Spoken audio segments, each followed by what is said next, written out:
तो आज की जो क्लास स्टार्ट करेंगे वो क्लास ये है, ज्योग्राफी चल रही है आपकी। तो ज्योग्राफी में अब तक आपको जो कंटेंट बता दिए हैं वो लास्ट कहां तक आ गए हम? पृथ्वी के मूवमेंट तक आ गए, है ना भाई। आठों ग्रह सीखने के बाद, आठों ग्रहों के बारे में कुछ क्वेश्चन जानने के बाद अब हम आ गए वापस पृथ्वी पे, क्योंकि सारा भूगोल कहां पढ़ना है? पृथ्वी पे पढ़ना है सारा भूगोल। तो जब सारा भूगोल पृथ्वी पे पढ़ना है तो पृथ्वी की एक एक चीज को जानना पड़ेगा। मैंने बताया था कि पृथ्वी पे 4 मंडलों में बांटा गया मामला। क्या? सबसे पहले स्थल मंडल, जल मंडल, वायुमंडल और जैव। ये सारे मंडल जब हम 1 बाय 1 पढ़ लेंगे तो हमारी सारी भूगोल कंप्लीट। और मैक्सिमम हमें पढ़ना है भारत का भूगोल, इसमें भी हमें अपने लिए निकालना है। ये तो सब कुछ है ही है, ये तो बड़ा हो जाएगा। भारत का भूगोल अग्निवीर के स्तर का, समझ रहे हो? तो कल बताया था पृथ्वी 2 तरीके से मूवमेंट करती है, अपनी अक्ष पर घूमती है और परिक्रमा करती है, परिभ्रमण और परिक्रमण। तो लास्ट क्वेश्चन बताओ, लास्ट क्वेश्चन क्या था? क्या था? दिन रात कब होते हैं, है ना? तो देखना मैं डाल देता हूं यहां पे 22 मार्च और 23 सितंबर। आज का जो कंटेंट है वो ये कहता है, आज आप जानोगे पृथ्वी पे अक्षांश और देशांतर, है ना? दिन रात हो गए, आपने दिन रात बराबर कर लिए। तो तुमने देखो अब से पहले क्या पढ़ा? दिन रात बराबर प्लस छोटे और बड़े दिन, है ना?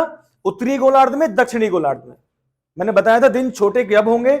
जिस क्षेत्र में सूरज की किरणें तिरछी पड़ेंगी दिन छोटे, और जहां पर तिरछी नहीं पड़ेंगी, लंबवत पड़ेंगी, वहां पर दिन बड़े। समझ गए हो ना? तो डालो पृथ्वी पर अक्षांश और देशांश। पृथ्वी पर अक्षांश और देशांतर, ये बहुत ही महत्वपूर्ण कंटेंट है भाई ये वाला। इसको समझ लिया तो देखो अब तुम पृथ्वी को समझना स्टार्ट कर दोगे, है? तो सबसे पहले आप बनाएंगे एक गोल सी पृथ्वी, है ना? ठीक है। अक्षांश देशांतर पे सबसे पहले हम अक्षांशों को लिखेंगे। तो लिखो सबसे पहले अक्षांश क्या होते हैं? अक्षांश। अक्षांश में आने के बाद बिल्कुल डीपली छोटी सी चीज बता रहा हूं, हालांकि यहां से अग्निवीर को कोई पढ़ाता नहीं है, मगर मैं चाहता हूं कि आपके माइंड की मैच्योरिटी एक बार बढ़ गई ना, फिर तुम्हें कुछ भी दिया जाए वो तुम्हें याद होगा। अक्षांश, सबसे पहले आपको एक रेखा खींचनी है पृथ्वी के बीचों बीच। खींच लिया? पृथ्वी के बीचों बीच आपने रेखा खींच ली और इस रेखा को बोल दिया हमने 0 डिग्री अक्षांश रेखा। पहला पॉइंट तो ये हो गया, क्योंकि 0 डिग्री अक्षांश रेखा, है ना? अब इसके नाम क्या क्या है वो बाद की बात है, पहले मुद्दा यह है कि अक्षांश क्या होते हैं, है ना? तो देखना यहां पर दिशा कौन सी है? पूरब। और यहां पर दिशा कौन सी है? पश्चिम। डेफिनेशन बनेगी अपने आप ही, है ना? अपने आप डेफिनेशन बनेगी। देखना, पूरब से पश्चिम की ओर या पश्चिम से पूरब की ओर लंबवत खींची गई रेखा है। डेफिनेशन बनी ना? समझ रहे हो ना? तो लिखना स्टार्ट करो, लिखो जरा, लिखो। कैसे लिखोगे? उत्तर से सॉरी, पश्चिम से पूरब या पूरब से पश्चिम की ओर खींची गई रेखाएं।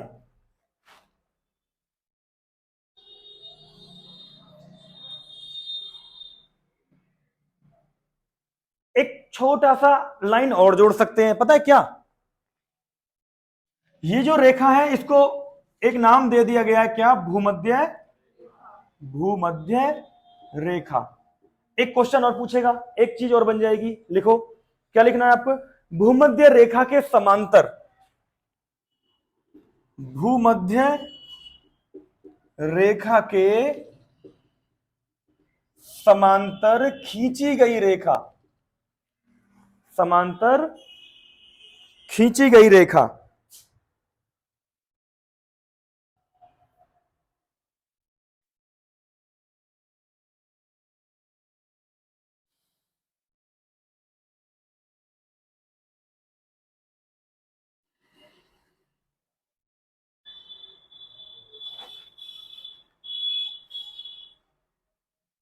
कौन सा समझ आ गया? या तो पूर्व से पश्चिम या फिर भूमध्य रेखा के समांतर खींची गई रेखा क्या कहलाती है? अक्षांश रेखा। ध्यान रखना, अक्षांश हो या देशांतर हो, ये सारी रेखाएं काल्पनिक रेखाएं हैं, है ना। ऐसा नहीं है कि कहीं तुम्हें खिंची दिखाई दे जाएंगी। ये क्या है? सारी रेखाएं काल्पनिक रेखाएं हैं। सारी काल्पनिक समझते हो? कल्पना में है, रियल में ढूंढोगे ना मिलेगी, है ना। मगर कल्पना में है इसका मतलब है ऑन मैप आपको दिखेंगी, ऑन ग्राउंड आपको ये नहीं दिखने वाली। ठीक है, आप समझ जाओ। उसके बाद अगला पॉइंट दूसरा लिखोगे, या ऐसे कह सकते हो कि पड़ी हुई रेखाएं, लेटी हुई रेखाएं भी कह सकते हैं। समझ रहे हो ना। अब आगे लिखोगे, कुल अक्षांशों की कुल अक्षांशों की संख्या पृथ्वी पर, कुल अक्षांशों की संख्या कितनी है बेटा? Very good, 181, 181। देखना, ये जो हमने रेखा खींची है इससे 90 ऊपर है और 90 और बीच वाली को मिला के कितनी हो गई? 181। समझ में आ गई बात? अभी और आगे बहुत कुछ पढ़ना है ना। तो ये हो गया। उसके बाद अगली पॉइंट लिखोगे, सबसे बड़ी अक्षांश रेखा को क्या कहते हैं? ग्रेट सर्किल या वृहद वृत्त, है ना। क्या लिखोगे? ग्रेट सर्किल, इंग्लिश में तो बोलेंगे ग्रेट सर्किल, या फिर बोलेंगे हिंदी में वृहद वृत्त रेखा। और ये कौन सी है? 0 डिग्री रेखा। देखना, ये सबसे बड़ी ये है, क्योंकि देखना और जो खींचेंगी वो कैसी हो जाएंगी? एक खींचेगी यहां पे आएगी 5 डिग्री हो गया, यहां पे आ गया 10 आ गया, ऐसे खिंचती जाएंगी। देखना, समझ रहे हो ना। और ऐसे ही इधर आ जाएंगी। तो अब आप मुझे ये बताओ, सबसे बड़ी रेखा कौन सी होगी? बीच वाली। सबसे लंबी जो खींची गई रेखा कौन सी है? बीचों बीच। बाकी जो होंगे वो छोटी होती चली जाएंगी, है ना। मगर ध्यान रखना, एक अक्षांश बराबर दूरी सबकी समान ही रहेगी, क्योंकि दूरी तो यहां से यहां की नापी जाएगी ना, है ना। अब पृथ्वी जैसे गोल है इस तरीके की है तो भाई वो तो आकार तो छोटा होता चला जाएगा, मगर डिस्टेंस सबका बराबर ही रहेगा। वो कैसे रहेगा? सुनो, एक अक्षांश बराबर बराबर कितनी दूरी, कितनी दूरी, तो कितनी है बेटा? 111 किलोमीटर। पृथ्वी पर एक अक्षांश बराबर कितनी दूरी मानी जाती है? 111 किलोमीटर। ठीक है, कौन सा समय आ गया? बिल्कुल वो करवा रहा हूं जो तुम्हारे काम का, बाकी छोड़ा जा रहा है। तो आपने देख लिया, इसको क्या कहते हैं? 111। एक अक्षांश, पृथ्वी पर एक अक्षांश का मतलब हो गया 111 किलोमीटर की डिस्टेंस। क्लियर। उसके बाद पृथ्वी पर पूरब से पश्चिम या पश्चिम से पूरब खींची गई रेखाएं ये हैं, या फिर पड़ी हुई रेखाएं। जब तुम पड़े हुए हो तो अक्षांश में हो, है ना। तो कौन सा समझ आ गया? एक क्वेश्चन और बचा काम का, बस। दो अक्षांशों के बीच की दूरी, कौन सा समझ? ये वाला, कोई भी दो लिखना। दो अक्षांशों के बीच की दूरी को क्या कहते हैं? दो अक्षांश के बीच की दूरी कहते हैं जोन। क्या कहते हैं? जोन। दो अक्षांश के बीच की दूरी को क्या कहा जाता है? जोन।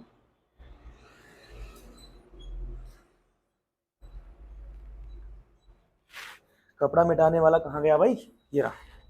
तो दो अक्षांशों के बीच की दूरी को क्या कहा जाता है? जोन। तो अब मुझे ये बताओ, आपसे जो क्वेश्चन पूछेंगे मेरे साथ रिपीट करोगे? तो बोलना, बताओ एक अक्षांश बराबर कितनी दूरी? Very good. दो अक्षांशों के बीच की दूरी क्या कहा जाता है? जोन। जोन कहा जाता है ना। उसके बाद आपसे पूछेगा किस दिशा से किस दिशा में खींचे जाते हैं?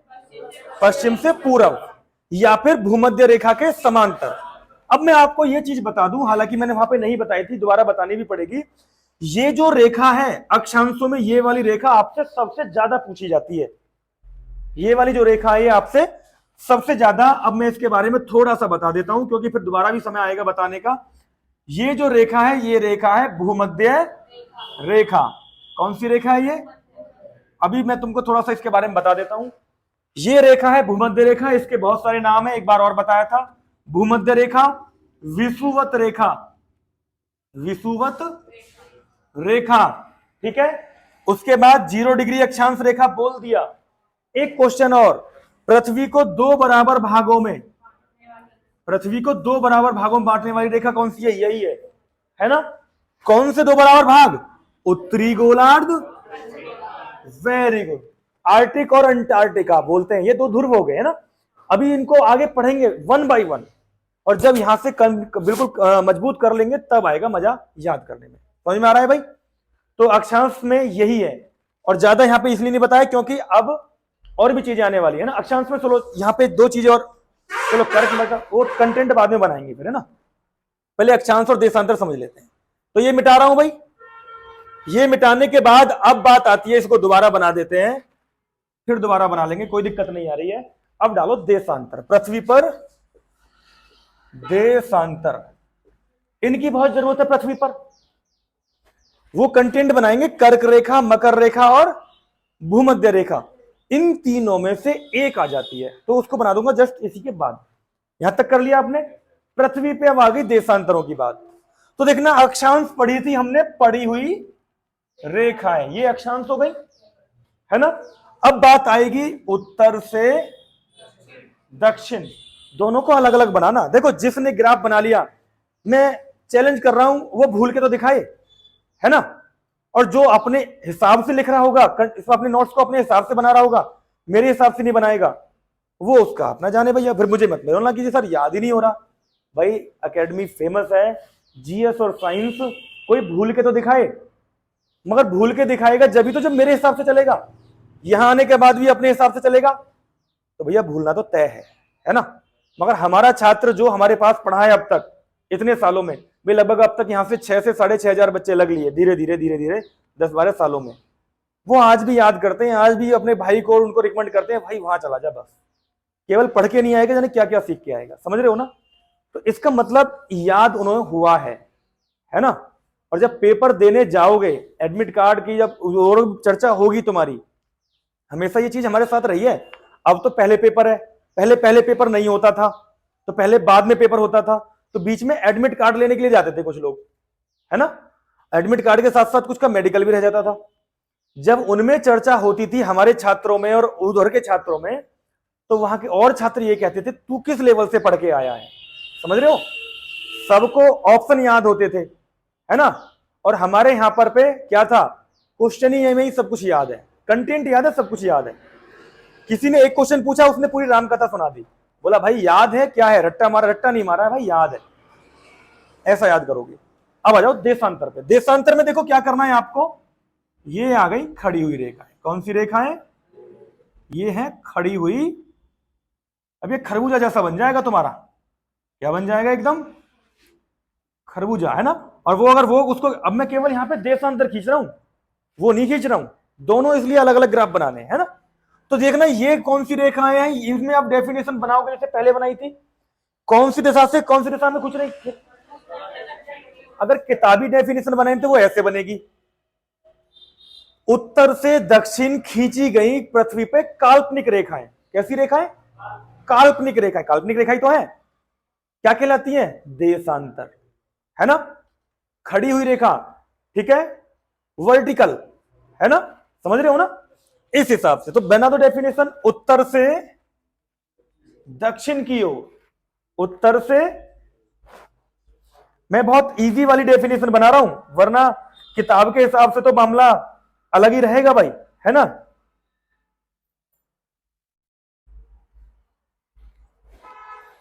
बात समझ में आई?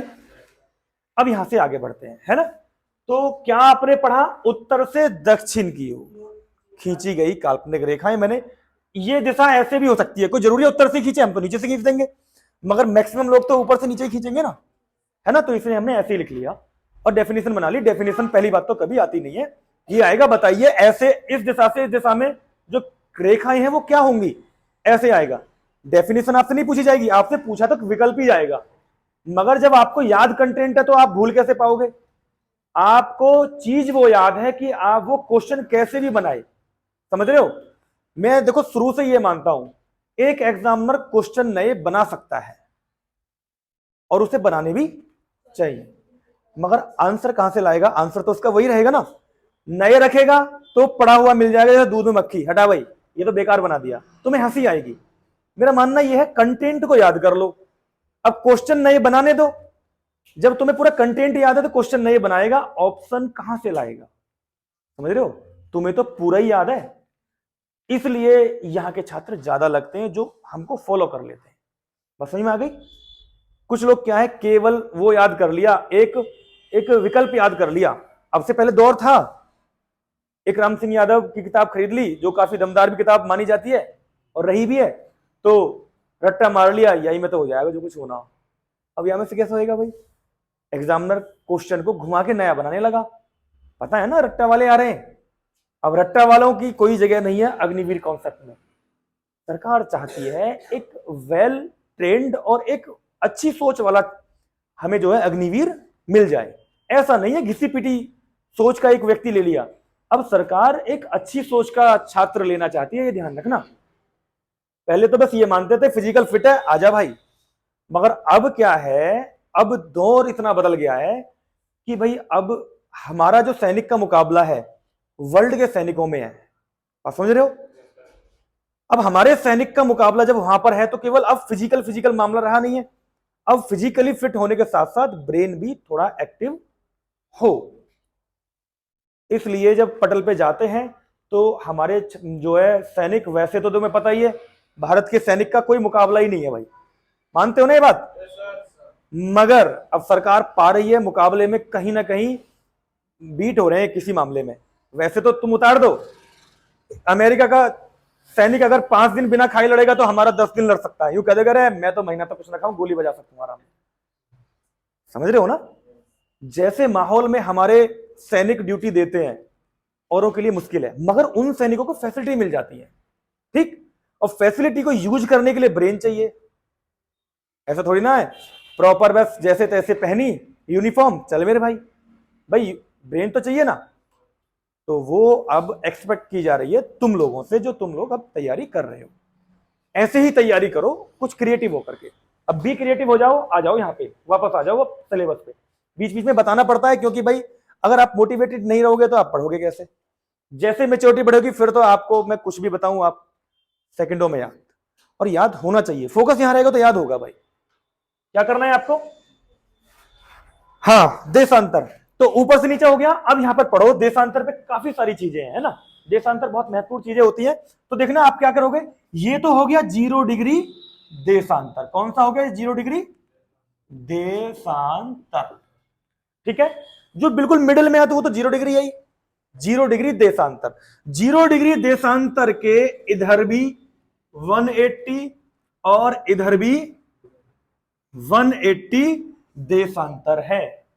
बात समझ में आ गई? तो 0 डिग्री देशांतर के दोनों तरफ 180 और 180 देशांतर मौजूद हैं।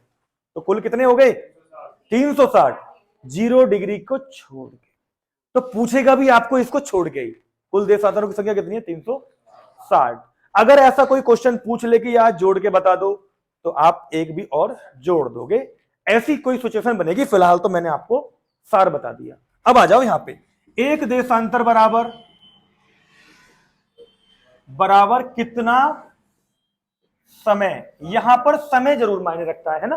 Very good. एक देशांतर बराबर कुल समय 4 मिनट। कितना मिनट? 4 मिनट। कौन सा समय आया? दूसरी बात, एक देशांतर बराबर कितनी दूरी? तो 111.32 किलोमीटर। एक देशांतर के बराबर कितनी दूरी? तो 111.32 किलोमीटर। ये तुम्हें बतानी है।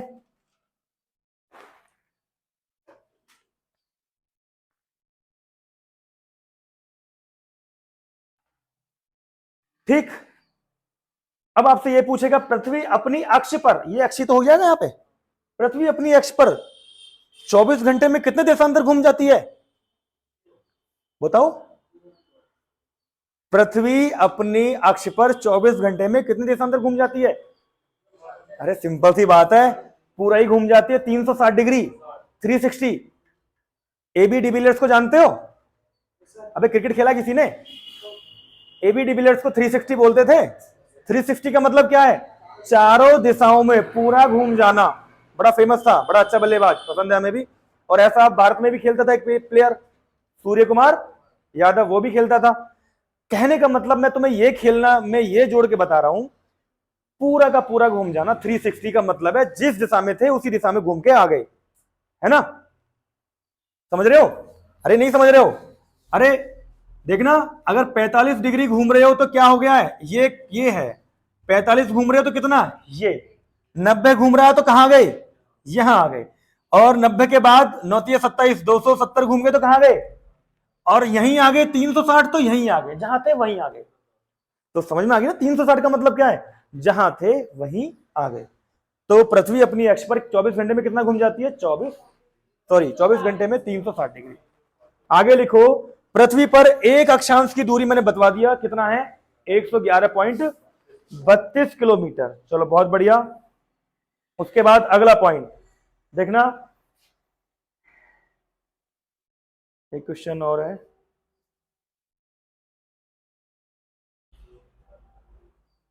हाँ लिखो, पृथ्वी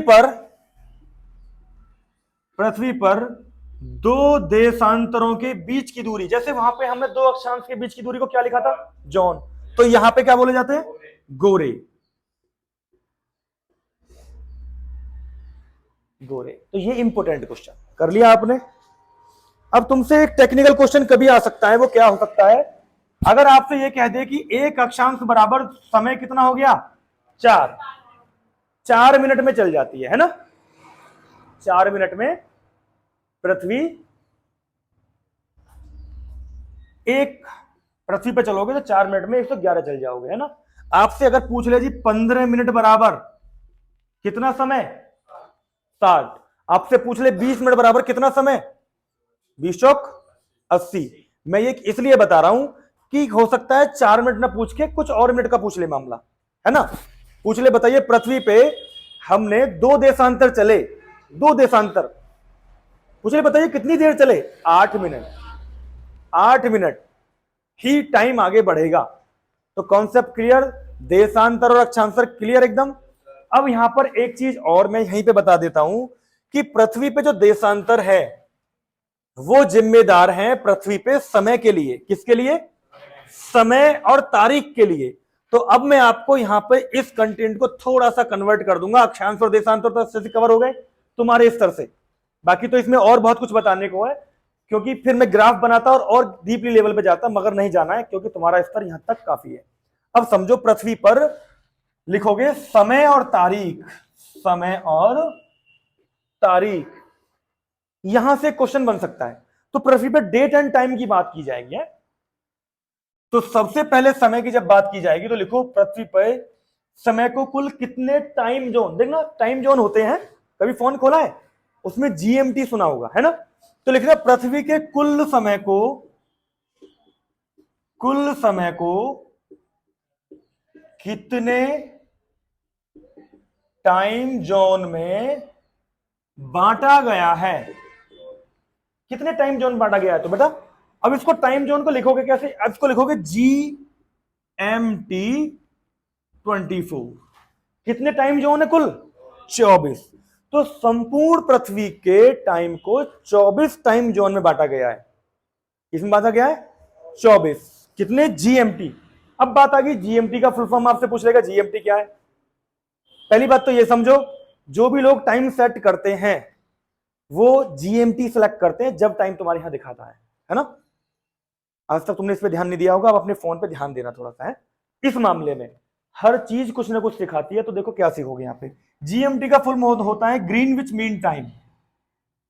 ग्रीनविच हिंदी में लिख देता हूं बेटा, Greenwich mean time, Greenwich mean time है। तो अब यहां पर ये हो गया आपका, अब मैं यहां पे इसको मिटा रहा हूं, है? अब आगे बढ़ते हैं, ठीक है। ग्रीनविच, तो विश्व के समय को कुल कितने टाइम जोन में बांटा गया है, 24 में। अब देखो ये 24 टाइम जोन कैसे कैसे कहां से फिक्स किए गए हैं, आप बनाओगे ये, ठीक है। और आप लिखोगे क्वेश्चन नंबर फर्स्ट, विश्व का समय कहां से लिया गया है, विश्व का समय कहां से लिया गया है?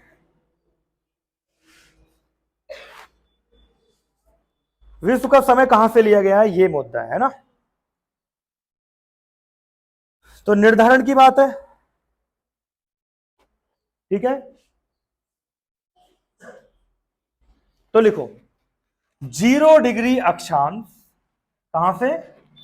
0 डिग्री अक्षांश नहीं, सॉरी, देशांतर। हाँ, 0 डिग्री देशांतर, 0 डिग्री देशांतर इंग्लैंड के ग्रीनविच से। इंग्लैंड में ये जगह है ना, 0 डिग्री देशांतर इंग्लैंड के ग्रीनविच से।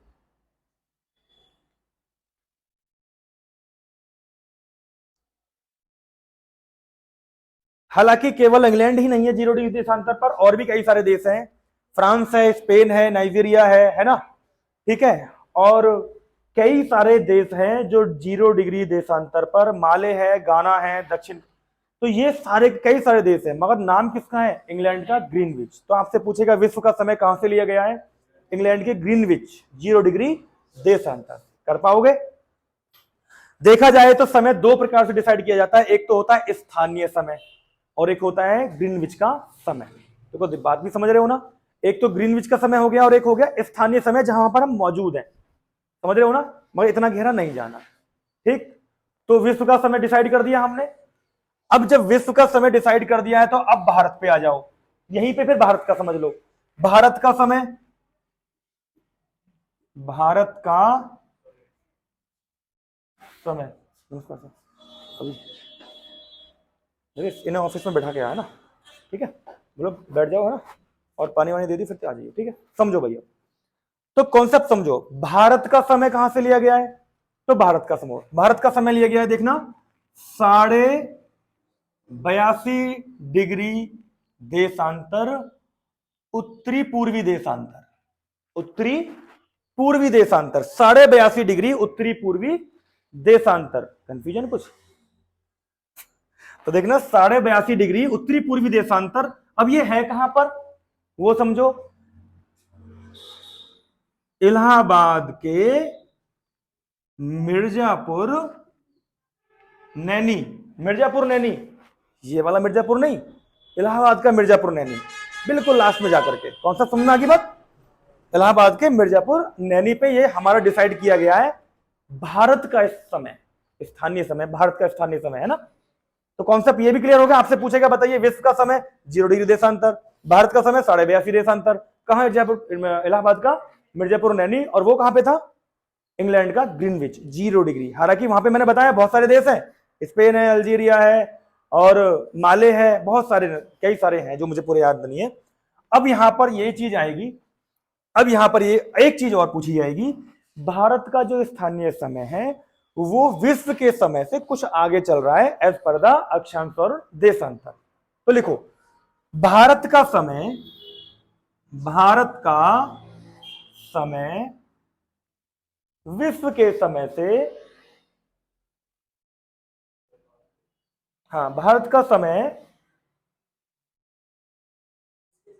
हाँ कितना आगे है, कितना आगे चलता है।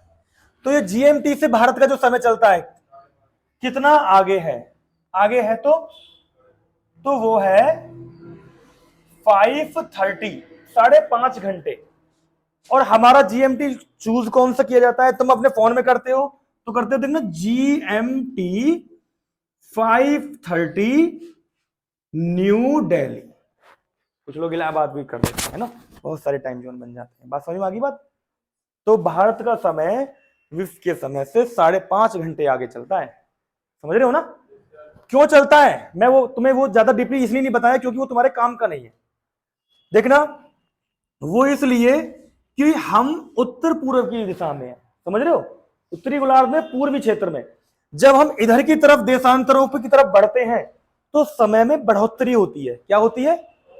हर एक देशांतर पे 4 मिनट आगे बढ़ जाता है ना। और हम कौन से पे हैं? 82.5 पे। तो इधर की तरफ समय की बढ़ोतरी होगी, है ना, और इधर की तरफ समय में घटेगा। इधर का समय पीछे चलेगा, जीएमटी से, और इधर का समय आगे चलेगा। कौन सा समय आई बात? हर देशांतर पे 4 मिनट आगे पहुंच जाएगा। और समझ में आ गई? और इधर का 4 मिनट पीछे। और इससे यह पता लगाया जाता है कि कौन कितने देशांतर आगे चला गया। तो आज अगर यहां से चला है तो वहां कितने दिन बाद पहुंचेगा? दक्षिण में है तो उसे नुकसान होगा, अपने दिनों का नुकसान नहीं होगा, और इधर है तो फायदा हो जाएगा। और समझ में आ गई? तो ये कहानी है, समझ में आ गई ना? अब समझ पता चल गई कि हमारा आगे क्यों है। अब एक कहानी और, ये तुम्हें डीपली मैं बता रहा हूं। भारत और पाकिस्तान के समय में कितने समय का अंतर है? 30 मिनट का। लिख लो, इंडिया और पाकिस्तान के समय में कितने समय का अंतर है? केवल 30 मिनट। 30 मिनट हम आगे हैं पाकिस्तान के समय से। मतलब ऐसे समझो, चलो मैं बता दूं तुम्हें जरा, अगर हमारे यहां पर 12 बज रहे हैं तो पाकिस्तान में 11:30। हम आगे हैं। क्यों आगे हैं? क्योंकि हमारे, अगर मैं मैप बनाऊं ऐसे, अगर मैं ऐसे मैप बनाऊं तो कहां पर है? भारत के पश्चिम में पाकिस्तान है। कहां पर है? तो जब पश्चिम में है तो सूरज तो पहले हमारे यहां निकलेगा। कहां निकलेगा? अरुणाचल प्रदेश में। बाद में कहां जाएगा? गुजरात में। तो भारत के पश्चिम में पाकिस्तान है, तो इसलिए आधे घंटे क्या है ये पीछे। तो कभी पूछे तो कोई बता दोगे ना? तो विश्व का समय और भारत का समय कॉन्सेप्ट क्लियर? अगर कभी आएगा तो बता दोगे कितना आगे जी? 5:30। विश्व का समय कितने समय में? 24 टाइम जोन में। जीएमटी का फुल फॉर्म क्या ये होता है जी? विश्व का समय कहां से लिया? 0 है ना। मुख्य रूप से मैंने यहां पे क्या लिखवा दिया? इंग्लैंड। देशों की संख्या और भी है, उनको नहीं याद करना है, तुम्हारे लेवल का यही है कॉन्सेप्ट। क्लियर? तारीख पे आ जाओ, तारीख पे। ये सनी देओल वाली तारीख नहीं है, ठीक है? ये सुना है ना वो तारीख पे तारीख, सुना है कभी? तो ये वो दूसरी तारीख है। ये विश्व की तारीख केवल एक ही जगह से ली गई है ना, इसमें बदलाव नहीं कर सकते। देखो, उसमें बदलाव कर सकते थे टाइम में, अब वहां पहुंच गए तो ये टाइम होगा, मगर यहां तारीख एक ही रहेगी है। तो लिखना विश्व की तारीख। विश्व की तारीख कहां से डिसाइड की गई है, या विश्व की तारीख कहां से निश्चित की गई है? तो ये है बेटा 180 डिग्री देशांतर प्रशांत महासागर। कहां से? 180 डिग्री देशांतर प्रशांत महासागर।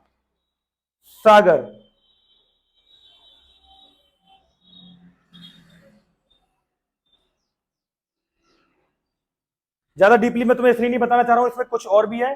प्रशांत महासागर में जो खींची गई है यहां से, इसको जगह जगह पे एक दो तीन जगह मोड़ा भी गया है। ऐसा नहीं है कि एक बार खींच दी तो खींच दी, एक दो जगह थोड़ा सा मोड़ा गया है। क्यों? ताकि पूरे विश्व की तारीख को एक ही तारीख पे ला करके डिसाइड किया जा सके। कौन सा समय आ गया? बाकी इतना गहरा तुम्हें नहीं जानना है। तुम्हें क्या जानना है? विश्व की तारीख कहां से ली गई है? तो प्रशांत महा कितने डिग्री देशांतर? 180 देशांतर। अब ध्यान रखना, समय और तारीख में रोल किसका है? देशांतर का। समय और तारीख में किसका रोल है? देशांतर का। Concept clear? तो एक देशांतर बराबर मैंने बता दिया कितने? 111.32। समय 4 मिनट, 15 बराबर 60, 20 बराबर 80 और 30 बराबर 30। देशांतर बराबर 3 चौक 12, 2 घंटे। ऐसे टेक्निकल क्वेश्चन बनेंगे, आपको तैयार रहना है ना? एक आम स्टूडेंट नहीं, अब आपको खास स्टूडेंट बनना है। तो मिटा दूं भाई यहां तक। अब तक ये बताओ, जो भी चीजें बताई गई है बोर्ड पे, देखो मुझे, मैं मानता हूं कि थोड़ा स्लो बताना पड़ रहा है, मगर स्लो का मुद्दा नहीं है। बात यह है कि जब तुम आए, जब तुम क्लास में बैठे, जब तुमने ये वीडियो देखी बाद में भी, तो आपको यह पता हो कि मुझे दोबारा नोट्स देखने की जरूरत नहीं पड़ेगी। आप जब भी पढ़ने बैठो तो ऐसे ही बैठो कि भाई मुझे दोबारा ना खोलना पड़े, है। हालांकि वीडियो को तो बार बार चला के छोड़ सकते हो, है ना, मगर किताब को जब भी देखो तो सेकंडों में कंटेंट क्लियर हो जाए, है ना। मेरा मानना यह है, वही चीज याद होती है कि मान के चलो पहले दिन कुछ खोला, है ना, और 20 दिन तक आपने बहुत कुछ लिख लिया है, तो पहले दिन को पहले खोलो। जब तक पहले दिन के पहले पेज पे महज देखने भर से पलटने की नौबत ना आ जाए, मैं नहीं मानता कि वो तुम्हें याद हो गया है। समझ रहे हो? अपने आप को टेस्ट करने का तरीका, कोई और नहीं आने वाला टेस्ट लेने के लिए, है ना। क्या करोगे? जब तक उसको पेज को पलटते ही देखने की नौबत ना आ जाए, सोच लेना याद नहीं है, है ना। अब नंबर बनाने के लिए, अपने आप को सेटिस्फेक्शन देने के लिए फालतू में मत पलट देना है, याद है, हटाओ ऐसा मत कर देना है। तो आगे बढ़ जाओ, थोड़ा सा और बता देता हूं, उसके बाद फिर करेंगे साइंस स्टार्ट, है ना। तो अब यहां पर ये समझो कि मैं तुम्हें जो बताने वाला हूं वो ये है, एक हेडिंग डाल देता हूं, पृथ्वी पर 3 रेखाएं मोस्ट पॉपुलर है। बहुत, एक क्वेश्चन यहां से बनता ही बनता है। पृथ्वी पर कर्क रेखा, कर्क रेखा, मकर रेखा, और मिस्टेक कर दी सबसे पहले तो उसी का नाम आना चाहिए था, कौन सा, भूमध्य रेखा। ठीक है भाई, इसको पढ़ेंगे हम कल, है कंटेंट को, ठीक है। इसको पढ़ने के बाद कुछ और बहुत सारी चीजें जोड़ेंगे, तो ये तुम्हें कल करना है। देखिए, इसे सब क्लोज करो है।